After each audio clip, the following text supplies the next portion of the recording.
오늘 본문 그 잃어버린 양의 비유는 예수님의 비유 중에서 가장 유명한 비유이고, 탕자의 비유와 더불어서 그리스도인뿐만 아니라 예수를 믿지 않는 사람들도 다 알 정도로 그렇게 유명한 비유입니다.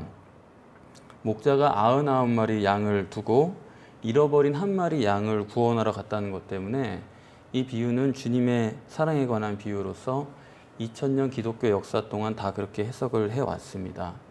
내용은 이렇습니다. 99마리 양이 이미 있어요. 그런데 한 마리 좀 잃어버리면 어떻습니까? 그러나 주님의 사랑은 끝까지 그 한 마리를 찾아서 구원하셨다. 그래서 그 주님의 사랑을 가장 잘 나타낸 비유가 바로 잃어버린 양의 비유다. 그렇게 해석을 합니다. 그래서 우리가 늘 그러지 않았습니까? 주님은 당신 같은 죄인도 사랑하십니다. 그래서 그 늘 감동적인 그런 결론을 그 기독교의 해석에 잘 맞도록 우리가 하는 것입니다. 그렇게 해석하는 것이 상당히 일리가 있어요. 왜 그러냐면 하나님께서 육신을 입고 이 땅에 오신 이유가 우리 죄를 사하시려고 십자가를 지러 오신 것이다. 이렇게만 이해하는 한은 그렇게 해석하는 것이 맞습니다. 그러니까 99마리 양을 이미 구원을 다 하셨고요. 단 한 마리를 잃어버린 건데 그럼 그만하면 됐다. 그런 게 아니라 끝내 한 마리를 찾아가서 죄인 하나를 더 구원했다 하는 것은 그야말로 그 십자가의 사랑을 설명하는 데 있어서 아주 적합한 얘기일 수가 있습니다. 우리가 기독교는 사랑의 종교다. 그렇게 딱 못 박아 놓고 모든 것을 그렇게 바라보고 설명하면 그렇게 그럴듯하게 다 들리는 것입니다. 그런데 이 본문의 비유를 사람들이 읽으면서 목회자들뿐만 아니라 신학자들, 전문가들이죠. 그리고 성경을 읽는 크리스찬들이 이 비유를 읽을 때마다 좀 마음에 걸리는 게 있죠. 고민이 듭니다. 그건 뭐냐면 들에 남겨진 99마리에 대해서 우리가 늘 고민을 하는 것 같아요. 그냥 들에 두고 가버리면 이거 어떻게 해야 되나. 그래서 우리가 결론을 늘 그렇게 말합니다. 신학자들도 똑같아요. 99마리 양이 중요하지 않다는 게 아니라 중요한데 끝까지 한 마리 양을 찾아가기 위해서 그걸 이제 강조하다 보니까 양들을 거기 내버려 둔 것이다. 그렇게 해석을 합니다. 그러나 이제 오늘 본문에 대해서 여러분들에게 말씀하고자 하는 것은 본문의 주제가 주님의 사랑을 말하려는 것이 아니다라는 것입니다. 본문의 주제는 구원론이에요. 그게 그거 아니냐라고 할 수 있지만 조금 다릅니다. 주님의 사랑에 대한 감동을 주려고 하는 이야기가 아니라 구원에 대한 말씀을 하려는 것이죠. 본문이 주님의 사랑을 알게 하려고 말씀하신 것이 아니라는 것을 여러분들이 보실 수 있기를 바랍니다. 3절에 저희에게 이 비유로 이르시되라고 말씀했습니다. 3절에 보면 정말 이 3절을 보면 정말 하나님의 말씀이라는 것을 우리가 알 수가 있어요. 본문을 만약에 사람이 기록했다 그러면 3절은 없습니다. 3절이 없어도 얼마든지 4절에서 7절까지 달라지는 건 없어요. 3절이 있으나 마나입니다. 3절이 없어도 사랑으로 해석하고 3절이 있어도 사랑으로 해석하면 되는 겁니다. 그런데 3절이 있는 이유는 하나님은 미리 아시는 거죠. 예지하시고 사람들이 4절에서 7절을 주님의 사랑으로 해석할 줄을 아시는 겁니다. 그래서 사랑으로 해석할 수 없도록 3절을 두신 거예요. 다시 말하면 1절과 2절에 대한 비유로서 그 다음을 말씀하고 있다는 것을 분명하게 밝히고 있습니다. 1절과 2절 상관없이 4절에서 7절을 해석할까 봐서 중간에 3절을 두신 것입니다. 그런데도 사람들이 1절, 2절 상관없이 사랑으로 그냥 해석을 하는 거예요. 이렇게 사람의 생각이란 게 무서운 겁니다. 1, 2절을 함께 생각을 해보면 잃어버린 양은 누구를 말하는 거죠? 세리와 죄인입니다.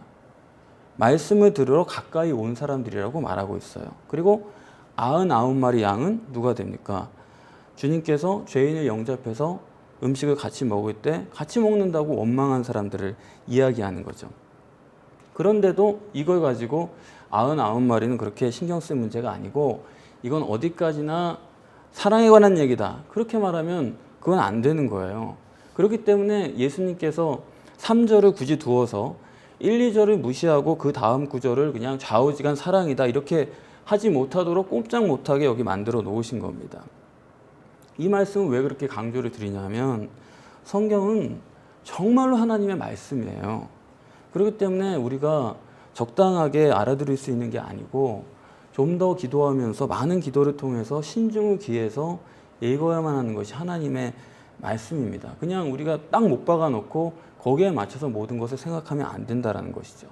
자, 그러면 본문을 정말 기독교 2000년 동안 해석해 온 것이 맞느냐 틀리냐 그것 떠나서 올바른 하나님의 뜻이 무엇인지를 우리가 정리를 하기를 원하는 것입니다. 우선 이 왜 잃어버린 양 한 마리라고 했는가? 우리를 양이라고 부르고 있는 거거든요. 죄인들을. 그러면 양은 누굽니까? 지독하게 근시해요. 그래서 양은 자기 시야가 없기 때문에 그 양 앞에 있는 다른 양의 그 뒷꽁무니를 그야말로 이스라엘에 가보면 알 수가 있죠. 아주 머리를 앞에다 그냥 들이밀고 갑니다. 그냥 보는 게 아니에요. 그냥 대충 그냥 앞에 뭐가 있구나 그걸 따라가는 겁니다. 그래서 양이 이렇게 줄이 길어지는 이유가 그겁니다. 얘네들이 무슨 질서의식이 있는 게 전혀 아니고 따라가야 되니까 앞만 보고 가니까 옆에도 못 가요. 그냥 앞에 양 뒷꽁무니만 졸졸 따라가서 줄이 세워지는 겁니다. 그러니까 양이 목자가 없으면 한순간도 어디로 갈지도 모르는 게 양입니다. 양은 목자 없으면 그냥 떨어져 나가서 죽는다는 의미인데 그래서 양을 칠 때는 반드시 목자가 염소나 개를 대동을 하죠. 그래서 양이 좀 이탈한다 싶으면 개가 가서 짖고 또 염소가 가가지고 머리 들이받고 그래가지고 이탈하지 못하도록. 왜냐하면 잠깐만 두면은 한눈을 파니까요. 그래서 그걸 툭툭 쳐가지고 대열에 넣게 되는 것입니다. 그러면 여기 지금 길 잃은 양이라는 것은 어떤 의미가 있냐 하면 간단히 말해서 죽은 양입니다. 길 잃었다는 건 죽었다는 거예요.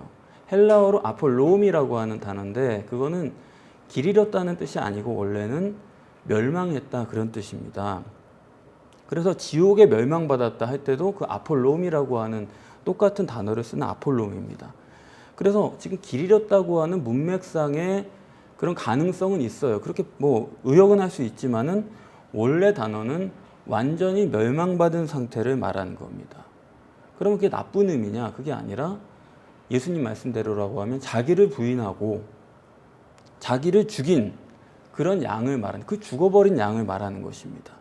그리고 이제 한편에 99마리 양이 있는데 이 99마리를 들에 두고 한 마리 양을 찾아 나섰다 했는데 여기 들이라고 할 때 들이라고 하는 말을 그냥 번역만 보면 우리는 들 그러니까 푸른 초장을 상상할 수가 있어요.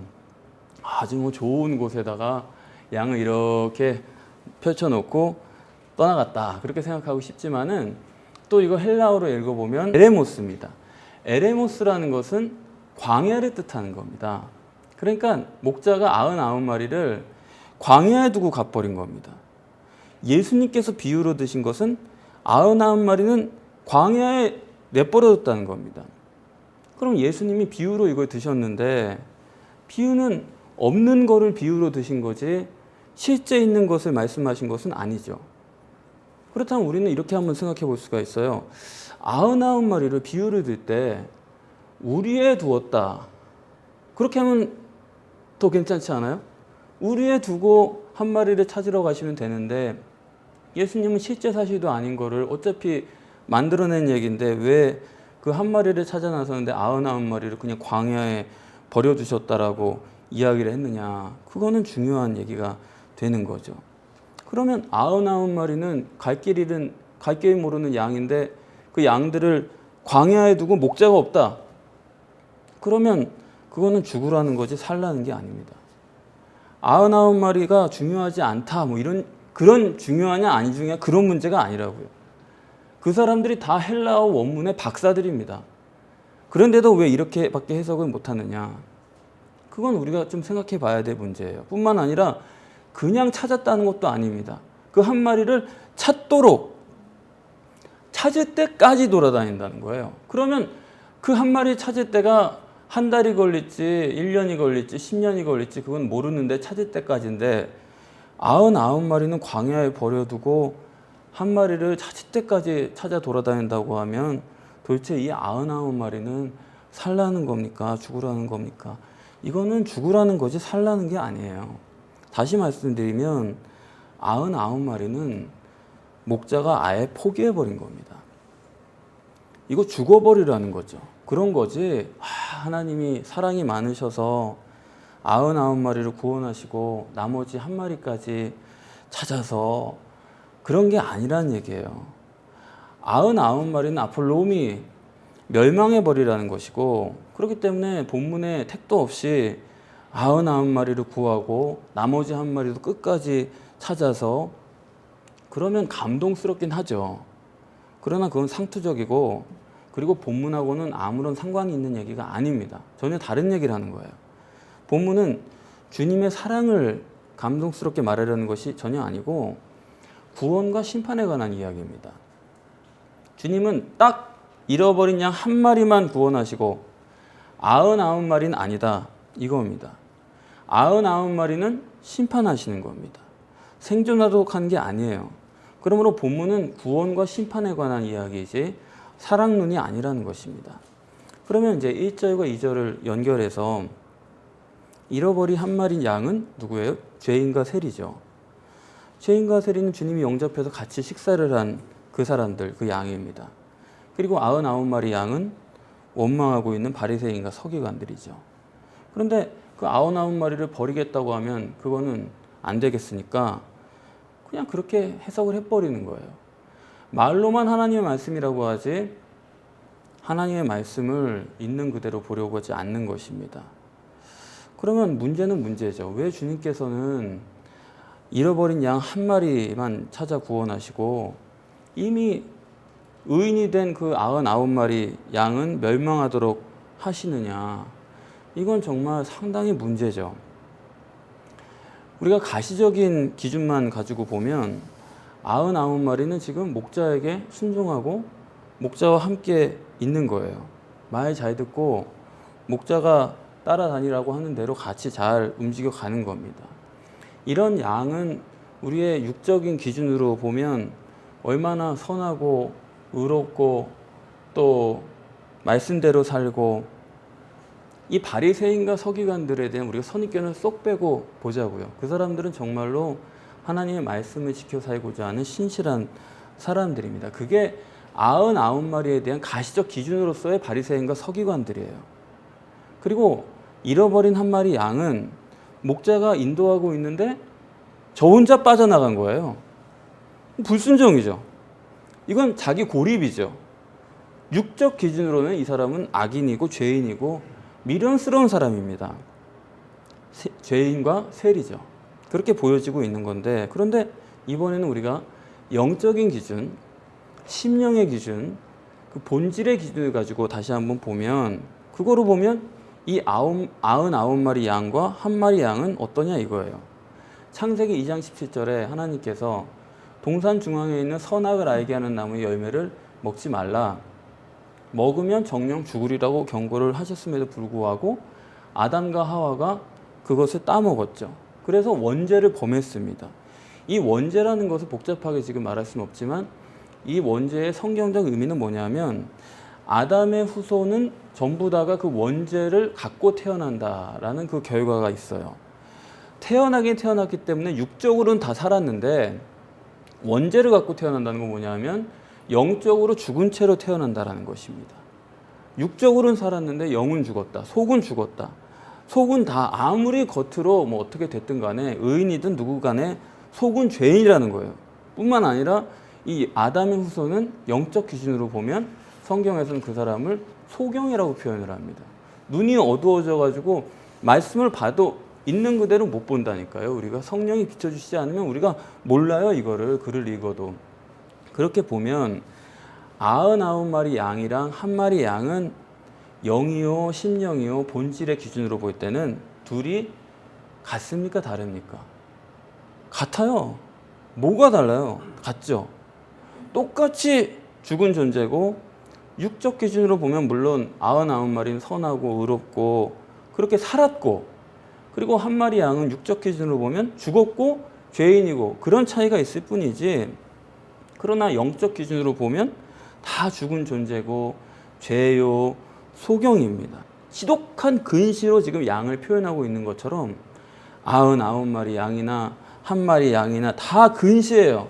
눈앞에 있는 요거밖에는 못 보는 겁니다. 그러니까 세리나 죄인이나 바리새인이나 서기관이나 속은 다 같아요. 오히려 세리나 죄인은 속과 겉이 같아요. 속도 죄인이고 겉도 죄인이니까 아주 같아요. 아주 그 사람은. 그런데 의인은 속은 죄인인데 겉에는 의인으로 살짝 페인팅을 한 거죠. 그래서 하나님은 그럼 누구를 더 좋아하세요? 하나님은 누구를 좋아한다기보다도 그냥 정직한 사람을 좋아하세요. 그러니까 겉과 속이 같은 사람을 좋아하지 겉과 속을 틀리게 가는 사람은 별로 좋아하지 않습니다. 영적으로 보면 99마리 양이나 1마리 양이나 똑같은 거예요. 그러면 이 1마리 양은 어떤 존재냐? 1, 2절을 보면 정확하죠. 세리와 죄인이 말씀을 들으려고 가까이 왔다 그랬습니다. 1마리 양은 그런 존재라는 거예요. 사실 가까이 왔는데 말씀을 들으려고 왔는데 거기를 자세히 읽어보면요. 앞에서부터 거기 말씀은 없어요. 음식만 있을 뿐이죠. 왜냐하면 그냥 먹는 시간입니다. 바로 먹는 시간으로 돌입했고 또 메시아도 없어요. 왜냐? 거기 있는 서기관 바리새인들은 예수님을 메시아로 인정을 안 합니다. 뭐 신통할 랍빈가에서 같이 모셔서 이야기는 듣고 있지만 메시아로 인정을 안 하는 거예요. 그렇기 때문에 거기 앉아 계신 그 예수님은 메시아로 추대받는 분도 아니고 거기서 말씀을 하는 분이기도 아니에요. 그냥 밥만 먹는 시간입니다. 그렇기 때문에 세리와 죄인들이 거기 앉아서도 같이 같은 처우를 받고 있는 거죠. 예수님도 대우를 안 하는 그 사람들이 세리 죄인들이 같이 나왔다고 예수님 보고 나왔다고 그 사람들이 무슨 대우를 해주겠습니까? 그러니까 다시 말하면 거기는 음식은 세리와 죄인들이 잘 먹고 살죠. 세리들이 못 먹고 살았겠습니까? 누구보다도 잘 먹고 살았죠. 그 사람들이 거의 유일한 경제활동을 하는 사람들이었으니까. 그러나 거기 음식 때문에 간 게 아니고 메시아를 찾아왔는데 육적인 메시아는 거기 없는 겁니다. 인정받고 사람들이 쳐줄 만한 그런 사람은 하나도 없고 인간적인 대접은 없고 오로지 그들이 거기 앉아있는 이유는 영적인 메시아가 있기 때문에 거기 있는 거예요. 다시 말하면 세리와 죄인들은 어떤 사람들이냐? 영적인 메시아를 찾아 나선 사람들입니다. 이해가 되세요? 이 길 잃은 양으로 지금 표현하고 있는 죄인이지만 겉으로는 불순종자예요. 그러나 심령은 메시아 찾아 산말리는 사람들입니다. 거기 원래 가는 자리가 아니에요. 자기들끼리 잘 지내고 있습니다. 원래 어울리지 않아요, 남들과. 죄인과 세리들은. 그런데 여기 굳이 앉아있는 이유는 메시아 때문이에요, 오로지. 그것 때문에 그 모든 수모를 감내하고 거기 앉아있는 거죠.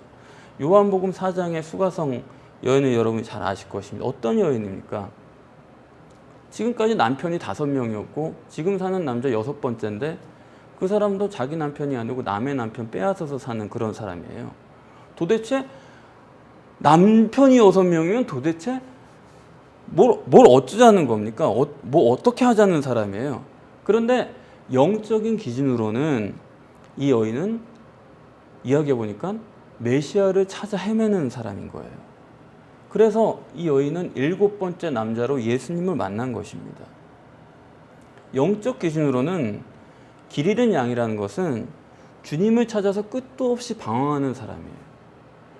멀어진 사람이 아니고 오히려 찾아 헤매는 사람이었다는 것입니다. 좀 죄송하지만 제 얘기를 좀 드리면 저는 이 비유를 읽으면 솔직히 꼭 저 같은 생각이 들어요. 이 길 잃은 양이.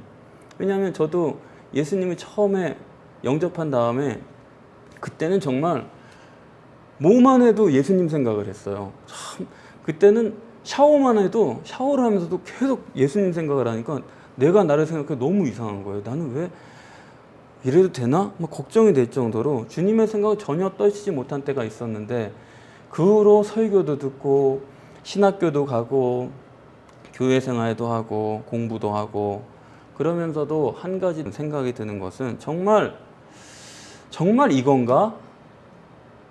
정말 저 설교인가? 저 말씀인가? 저 사람인가? 이 교회인가? 기독교가 이루어낸 것이 이게 다인가?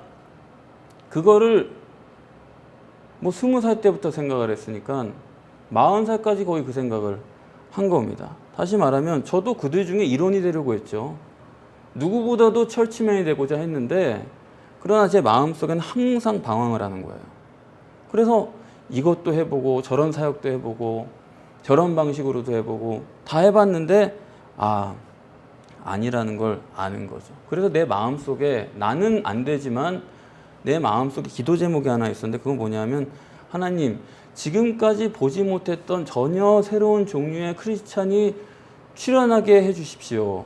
그게 내 기도 제목이었어요. 그 나는 아니지만 누군가는 분명히 있을 텐데 이건 아닌 것 같고 누군가는 분명히 있을 텐데 그런 그리스도인이 출현할 날을 내가 고대한다는 기도 제목을 가지고 있었습니다.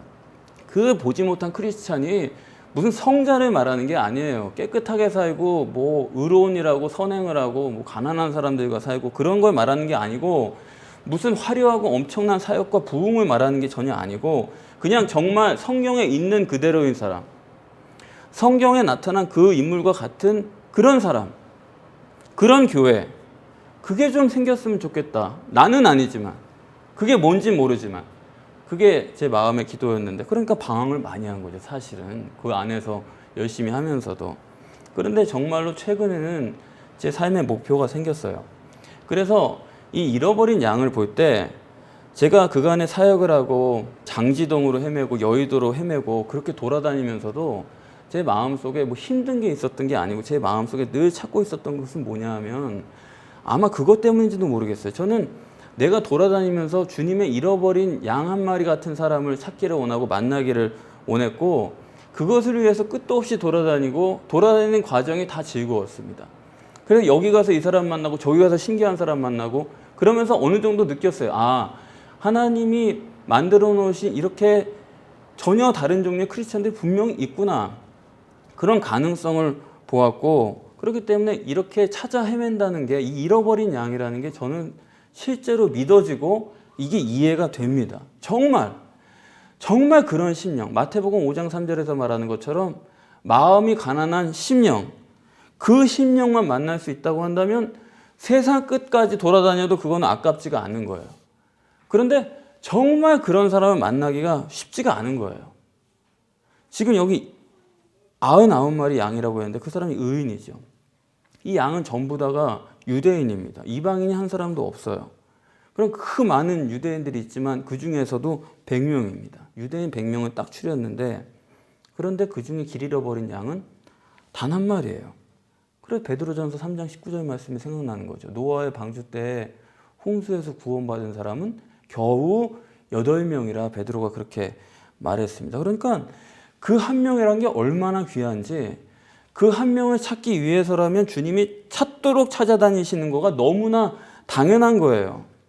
흔히들 사람들이 저 사람은 유대교냐 천주교냐 기독교냐 뭐 회교냐 불교냐 2단이냐 뭐 3단이냐 하고 있지만 사람이 어느 종교에 있든지 가난한 심령은 주님이 그 사람을 꼭 찾아냅니다.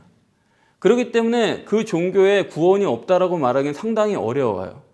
교리로선 구원이 안 됩니다. 그렇지만 그 인물, 그 심령은 반드시 구원받을 가능성이 있기 때문에 저는 거기가 2단이니까 저기는 영 형편없는 사람들이고 이건 모자란 사람들이라 그렇게 생각을 전혀 안 합니다. 그 심령이거든요. 기독교회에 다닌다고 해가지고 심령이 아니에요. 그게 장로교든 감리교든 순복음이든 침례교든 지금 뭐가 다릅니까? 어디가 뭐 다른 게 뭐가 있어요? 그 교단을 나눌 이유가 전혀 없어요. 다 똑같아졌기 때문에.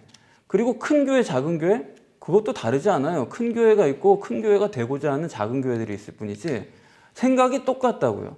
그렇기 때문에 달라진 게 없는 그 마당에는 거기서 하나님이 생각하시는 길 잃은 어린 양, 찾고 찾는 심령을 찾는다는 것은 대단히 어렵고 과연 있을까 하는 데까지 생각을 하는 것입니다. 그렇기 때문에 주님이 땅 끝까지 가서 찾아도 전혀 아깝지 않은 그런 너무나 귀한 길 잃어버린 양, 그것이 오늘 본문에 주님이 말씀하시는 비유의 의도인 것입니다. 이 99마리를 보면 정말 이 표현이 너무 기가 막히죠. 이 사람들은 회개할 것이 없는 의인이다 그랬습니다. 그 말은 회개할 필요성을 전혀 느끼지 않는 그야말로 완전한 의인이죠. 그러나 아시는 대로 아담의 후손은 다 죄인이지 의인이 한 사람도 없어요. 그러니까 본문이 말하고자 하는 것은 회개할 필요성을 느끼지 못하는 의인이라는 것은 바로 종교적 의인을 말하는 것입니다. 종교적인 형식 속에서 그 규격 안에서 나는 의인이라고 생각을 하고 안심하고 있는 거예요. 종교적 의인이 하는 회개라는 것은 뭐냐면 99마리 양의 그 메타노이어라고 하는 회개라는 것은 결국 회개는 자기들은 육신의 죄를 회개하는 거죠. 내가 거짓말했고 내가 의롭게 살지 못했고 내가 뭐 남을 사랑하지 못했고 그런 회개인데 그런데 그 회개라는 게 예수님 말씀에 따르면 바리새인은 그런 기도를 드리잖아요. 요즘 말로 하면 나는 11조도 드리고 선행도 하고 간음도 않고 남의 물건을 빼앗지도 않고 내가 선하게 살려고 애를 많이 썼다는 거죠. 그 마음에서 내가 감사합니다 하는 떳떳한 거예요.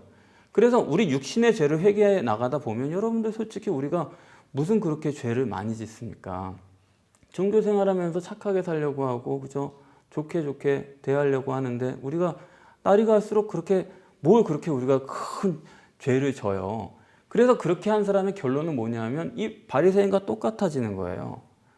이만큼 살게 된 것을 감사합니다. 떳떳한 거죠. 더 이상 육신의 죄도 회개할 게 없는 거예요.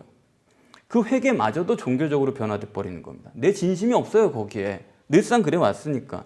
그래서 부자 청년은 뭐라고 말했냐면 내가 어려서부터 계명을 다 지켰는데 뭐 더 지킬 게 있습니까? 그렇게 나오지 않습니까? 그게 바로 종교적 의인의 회개예요.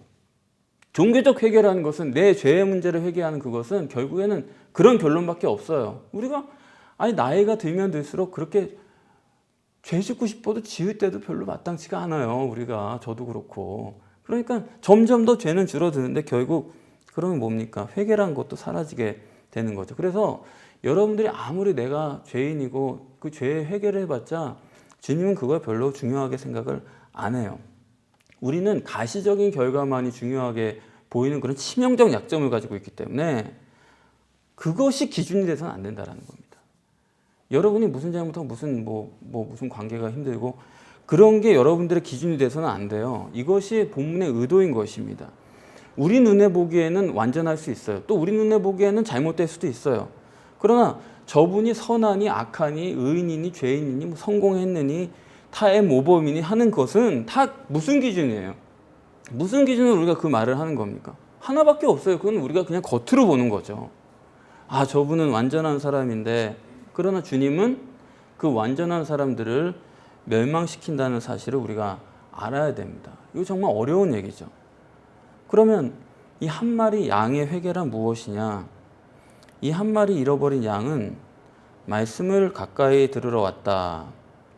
여기서 이 양이 길을 잃은 것은 메시아를 찾아 헤매는 것이 원인이라는 것을 알 수가 있어요.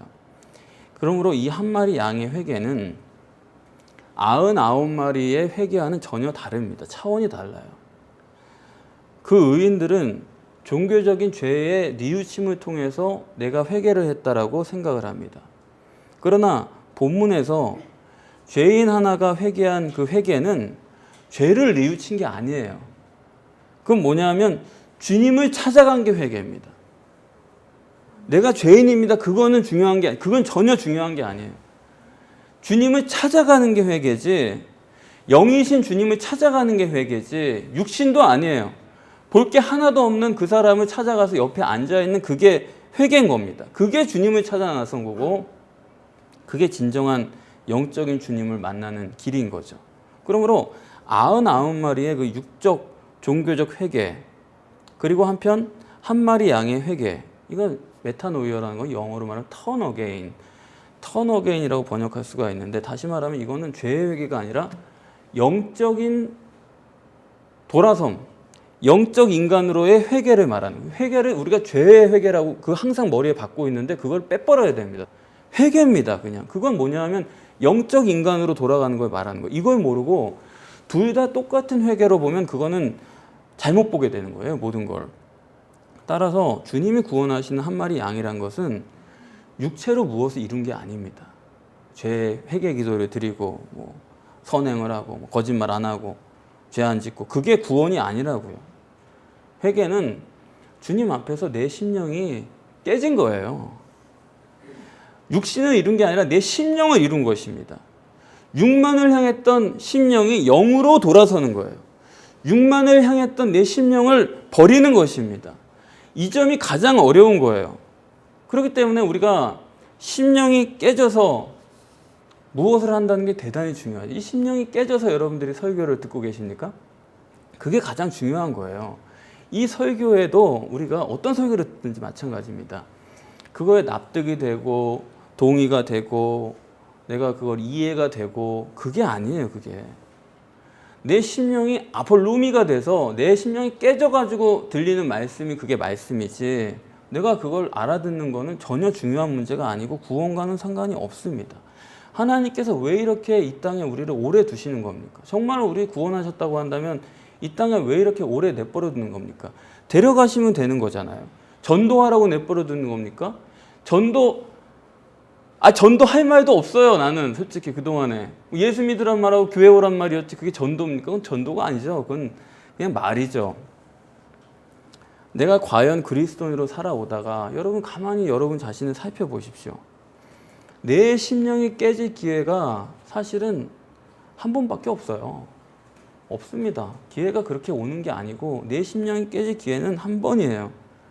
그러면 하나님께서는 왜 굳이 꼭 그렇게 깨진 심령이어야 되느냐? 우리 심령을 깨트리기 위해서 이 시간을 보내고 계신 건데 본문에 그것을 하늘에서 기뻐하는 것이다 라고 말하고 있죠.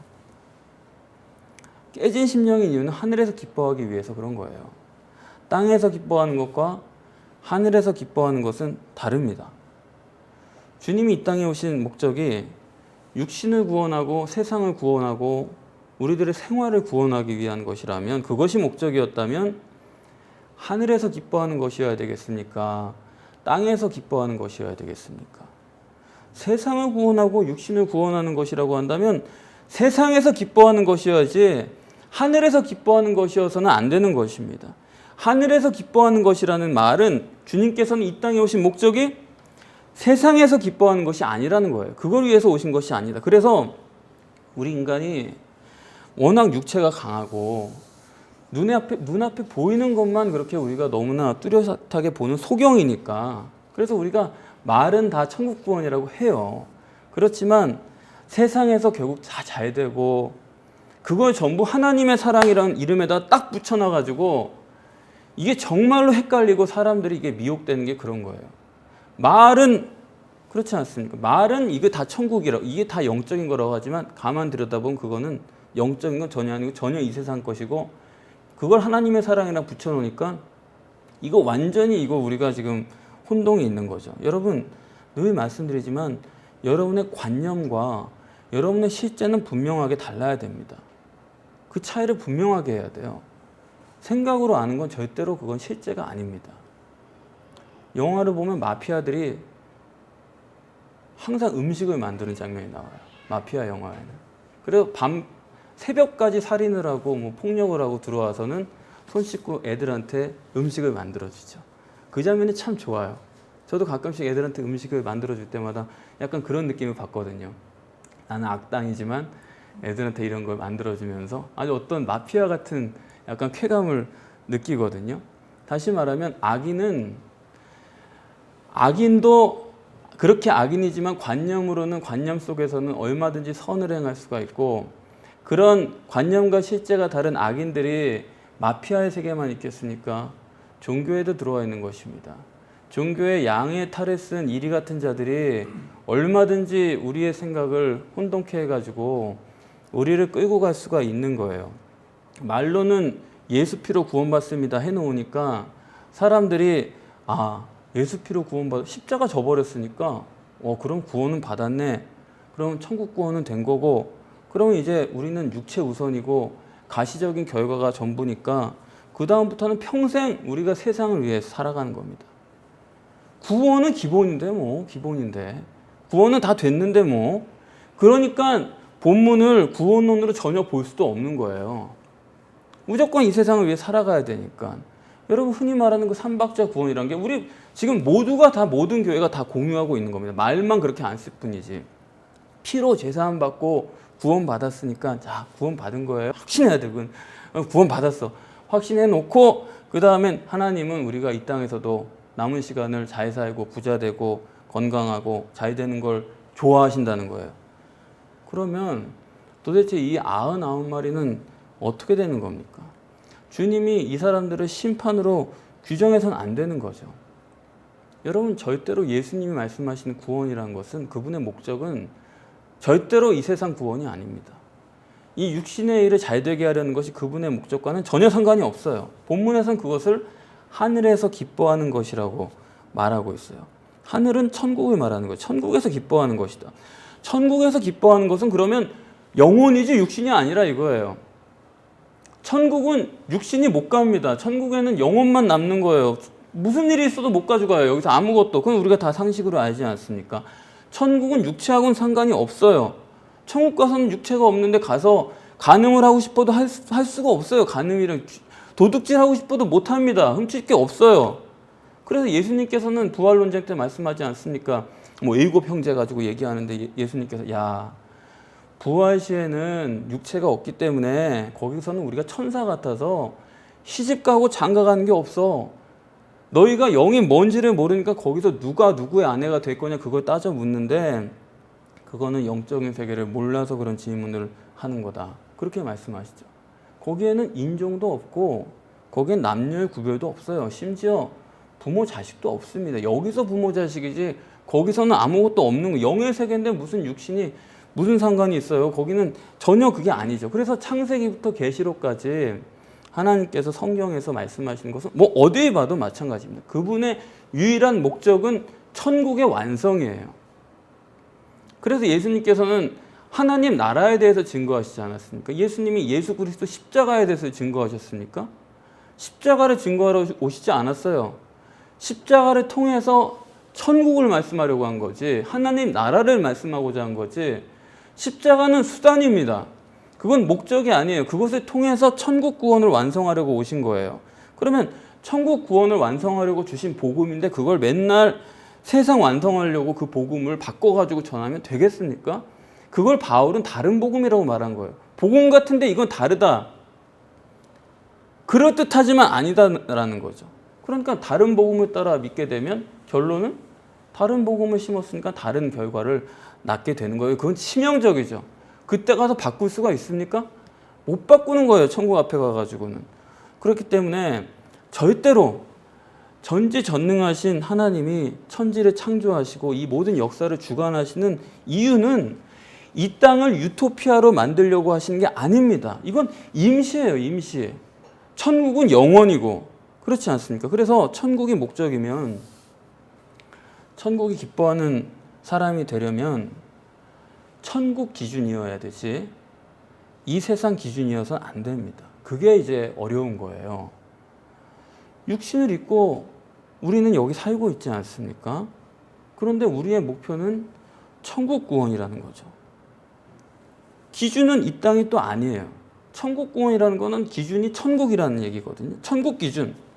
그게 하늘에서 기뻐한다는 의미죠. 그러니까 이제 어려워요. 그러면 천국 구원이면 천국에 입성을 해야 돼. 입국을 해야 되는데 천국 입국 사증을 받아야 돼요.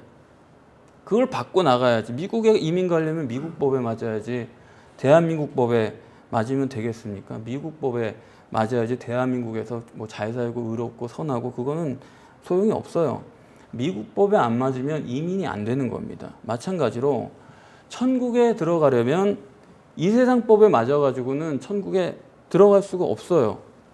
그러면 천국법에 맞는다는 것이 뭐냐? 그거는 영의 법칙을 말하는 거죠. 육의 법칙이 아니라는 얘기죠. 거기는 영의 세계이기 때문에 육이 없기 때문에 거기에 육의 법칙을 적용할래야 적용할 게 없어요. 거기.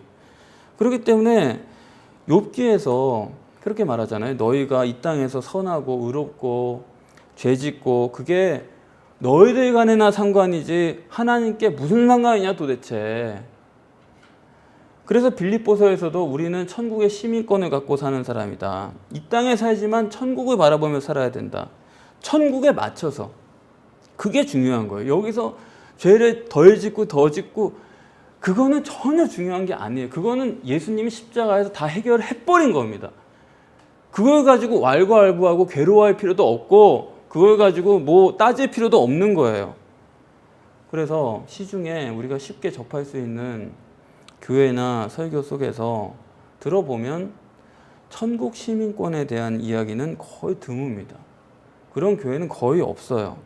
다 말은 천국법이라고 말하죠. 천국 스타일이라고 말은 하지만 사실은 전부 다 육의 법칙이지. 그걸 좋게 말하고 있는 거죠.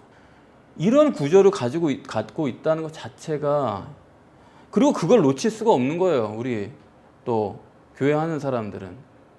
그거 떠나면은 육의 법칙을 벗어나기 싫으니까 우리가. 여러분 예수님 말씀하신 그 포도원 품꾼 비유를 생각해 보시면 그때 보면 아침부터 품꾼들을 부르잖아요. 근데 마지막에 문 닫기 1시간 전에도 사람을 부릅니다. 끝까지 불러요. 그래서 마지막에 이제 돈을 나눠주는데 마지막에 들어온 사람부터 돈을 주죠.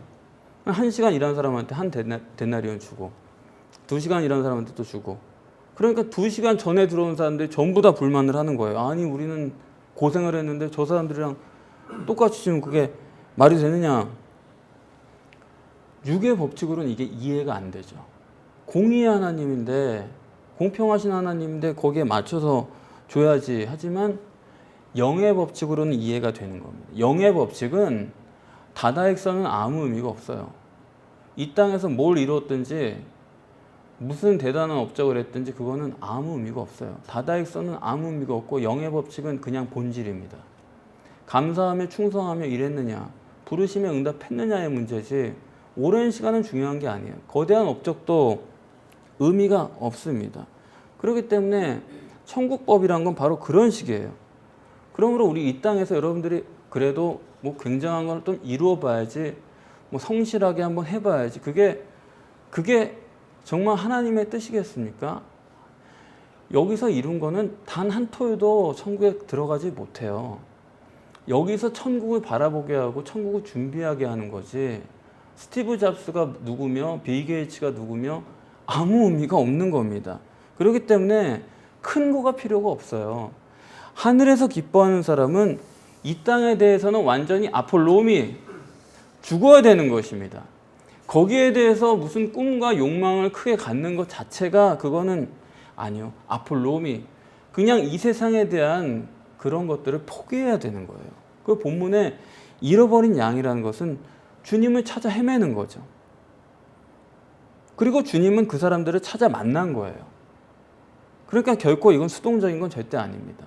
찾아 헤매는 둘이 만난 거죠. 주님이 그들을 영접해서 그 안에 집에 들여서 같이 먹었다는 건, 그거 성경적으로 말하면 그건 혼인잔치란 거예요. 둘이 결혼한 겁니다. 그게 오늘이 보여주는 이야기죠. 그러면 뭐가 문제냐? 우리가 육신을 입고 사는데, 이 땅에 사는데 세상에 영의 법칙으로 살고 천국 기준으로 살면은 도대체 우리가 어떻게 사냐? 손가락 빨고 있으면 먹여줍니까? 실제로 문제가 생기는 거예요. 이거 천국이라고 그러니까 뭐 아멘 하고 될 일이 절대 아니잖아요. 이건 큰 문제입니다. 그럼 한번 여쭤볼게요.